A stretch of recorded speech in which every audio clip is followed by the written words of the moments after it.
क्या संघ और दिल्ली दरबार में कोल्ड वॉर चल रहा है? मोदी और शाह की जाति सियासत क्या संघ को रास नहीं आ रही? क्या दिल्ली दरबार अब संघ को भी अपने शिकंजे में लेना चाहता है? क्या योगी और गडकरी को लेकर संघ और दिल्ली में मतभेद बन गए हैं? तू बड़ा या मैं बड़ा की लड़ाई में कौन किस पर भारी पड़ रहा है? अमित शाह ने अपने करीबी भूपेंद्र चौधरी को उत्तर प्रदेश बीजेपी का अध्यक्ष बनवाकर एक और बड़ा दांव चल दिया, लेकिन शाह का यह दांव संघ को रास नहीं आ रहा।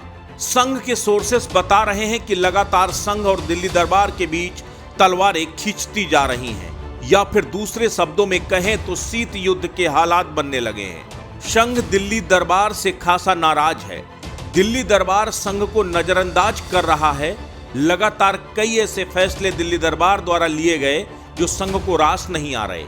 नितिन गडकरी की पार्लियामेंट्री बोर्ड से छुट्टी, भूपेंद्र चौधरी का यूपी बीजेपी का अध्यक्ष बनाया जाना, संघ के प्रचारकों का संगठन के लोगों से सियासी नजदीकियां बढ़ाना, वो तमाम ऐसे मुद्दे हैं। इसको लेकर बीजेपी का वैचारिक संगठन संघ मोदी शाह वाली बीजेपी से खुश नहीं है। हर किसी को मालूम है बीजेपी जब सत्ता में होती है तो उसके हर बड़े दूरगामी फैसले में पर्दे के पीछे संघ की सोच शामिल होती है, लेकिन पिछले एक दशक से लगातार संघ तमाम बड़े फैसलों से बाहर होता जा रहा है। नितिन गडकरी के पार्लियामेंट्री बोर्ड से विदाई के वक्त भी यह प्रचारित किया गया कि संघ नितिन गडकरी से नाराज है और यही वजह है कि संघ की सहमति के बाद ही नितिन गडकरी को पार्लियामेंट्री बोर्ड से हटाया गया है।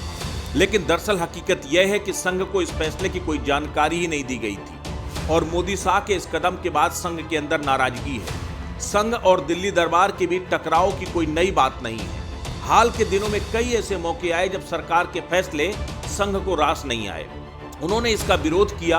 उत्तर प्रदेश के मुख्यमंत्री योगी आदित्यनाथ के साथ आरएसएस उस वक्त खुलकर खड़ा हो गया जब दिल्ली दरबार के कुछ लोग चाहते थे कि यूपी की सत्ता योगी आदित्यनाथ के हाथ से चली जाए, लेकिन संघ ने योगी का खुलकर साथ दिया और यही वजह है कि आज योगी आदित्यनाथ उत्तर प्रदेश में दोबारा मुख्यमंत्री हैं। इतना ही नहीं, जब सुनील बंसल और योगी आदित्यनाथ के बीच टकराव बढ़ा उस वक्त भी संघ ने अपनी बड़ी भूमिका अदा की और दिल्ली दरबार को मैसेज दे दिया कि योगी आदित्यनाथ पूरी ताकत के साथ सरकार चलाएंगे। और 22 का चुनाव जीतने के बाद आरएसएस ने सुनिश्चित कर दिया कि सुनील बंसल अब यूपी से बाहर जाएंगे। दरअसल सुनील बंसल और बीएल संतोष की कार्यप्रणाली से संघ बहुत खुश नहीं है, क्योंकि जिस तरह से संघ ने दोनों को सरकार और पार्टी को वैचारिक विमर्श के लिए नियुक्त किया था, लेकिन कब वह सरकार और सियासत से बेहद करीब आ गए उन्हें खुद पता नहीं चला। संघ की अभी हाल ही में एक बड़ी बैठक हुई। उस बैठक में संघ के एक बड़े पदाधिकारी ने सवाल खड़ा किया। उन्होंने कहा कि मंडल कमीशन के जरिए आरक्षण की सियासत को जन्म देने वाले बीपी सिंह को तो लोग आज भूल गए, तब भला दलित, ओबीसी और आदिवासियों के बहाने उनका रहनुमा बनने की राजनीति लोग कितना स्वीकार करेंगे? और अगर करेंगे भी तो आखिर कब तक? जब आप पद में नहीं रहेंगे तब क्या होगा?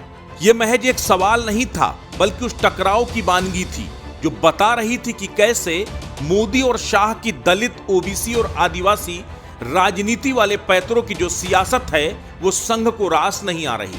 संघ का मानना है कि मोदी शाह जिस रणनीति पर काम कर रहे हैं वो भविष्य में पार्टी को नुकसान पहुंचा सकती है। तो वही दिल्ली दरबार को लगता है कि संघ को जरूरत से ज्यादा तवज्जो देना उनके प्रभाव को कमजोर करेगा। इसीलिए अब संघ को निष्प्रभावी बनाने की योजना पर दिल्ली दरबार आगे बढ़ रहा है। लेकिन इतिहास गवाह है कि जब जब संघ को पार्टी ने दरकिनार करने की कोशिश की तब तब पार्टी को इसका खामियाजा भुगतना पड़ा। 2004 में अटल बिहारी वाजपेयी के साइनिंग इंडिया का हश्र कुछ उसी कड़ी का एक हिस्सा है। अस्तित्व न्यूज के लिए ब्यूरो रिपोर्ट।